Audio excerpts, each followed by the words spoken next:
voted for having an elected city attorney due to the fact that I won't say the city attorney's office is biased.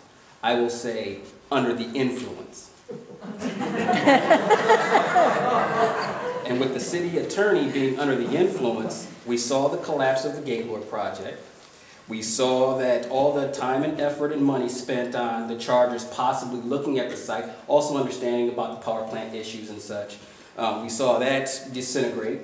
And at no point in time did I hear anything from the city attorney's office. The only thing I heard and what I caught was bickering amongst the mayor's office and amongst members of council. Therefore, nothing getting done with nothing being heard from the city attorney. Mr. Casas mentioned it and hit it on the head, and this is where I'm going. The city attorney's job should be to generate revenue for the city.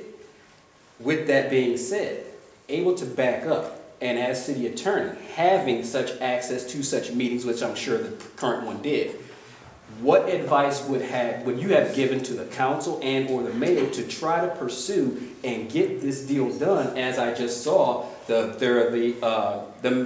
individual who just got his 96 acres approved for development. Instead of holding up for 10 years, which it took him 10 years to get approval, in what aspect would you deal with the California Coastal Commission, PUC, the EPA, also with the unions, the trade unions who wanted to supposedly we're going to file all these types of lawsuits. As city attorney, what would you have done differently to try to generate that revenue for the city?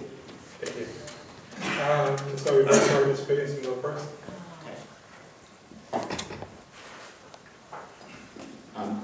First of all, I disagree a little bit somewhat with part of your question, which is it's the city attorney's job to generate revenue for the city.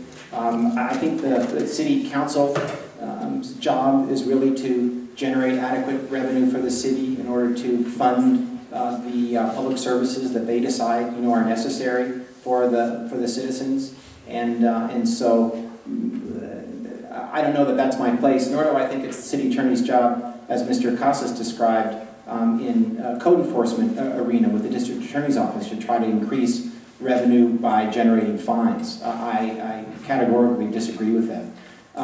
In the instance of the Gaylord project that you're describing, because that's what you really focused on, I'm not sure what the city attorney did wrong, or right in that, and so it's a little bit difficult for me to answer that question for you. I will tell you that I have a significant amount of experience with Bayfront development projects, and have lawyered a number of them, and would have the expertise and know-how and the relationships with those different stakeholders in order to be able to be an advocate for the city-endorsed positions and be able to improve the chances that projects like that, when they come back, will have a much better chance of success. And I think my experience is going to be crucial in that going forward for the city.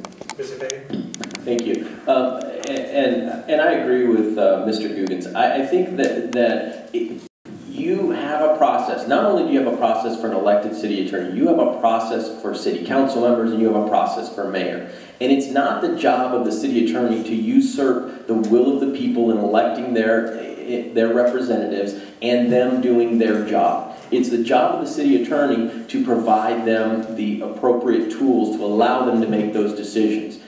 Ultimately, at the end of the day, if their decisions are lawful, they're entitled to make the decisions, good or bad, that they make. The city attorney's job is to make sure that they're lawful. And again, I agree, it's not to generate revenue. And I also agree with Mr. Guggens that the purpose of code enforcement is to make sure that the standards that are set by the city council and the mayor and code compliance are met. It's not to generate revenue. If you do that, the next thing you're going to end up with, as the governor proposed, is generating revenue every time you speak. And that's not the purpose of what code enforcement should be for. Thank you, Mr. Costa. Sounds like you two should run the slate. And what I said was that if we're going to enforce fines, we need to make sure that we're not wasting our taxpayers' money by paying the code enforcement officials for a year's worth of salary chasing fines that never get enforced. That's the difference. To answer your question, and thank you for serving, by the way, to answer your question, I think what needs to happen is the city attorney needs to be a consensus builder. consensus builder. He's not the politician, he's not a policy maker, and I understand that role, and I respect the role of city council members and the mayor in what they're doing. But as a city attorney, you got to talk to every one of them, and you need to address the differences through the law. And I think I can do that as a consensus builder. Thank you.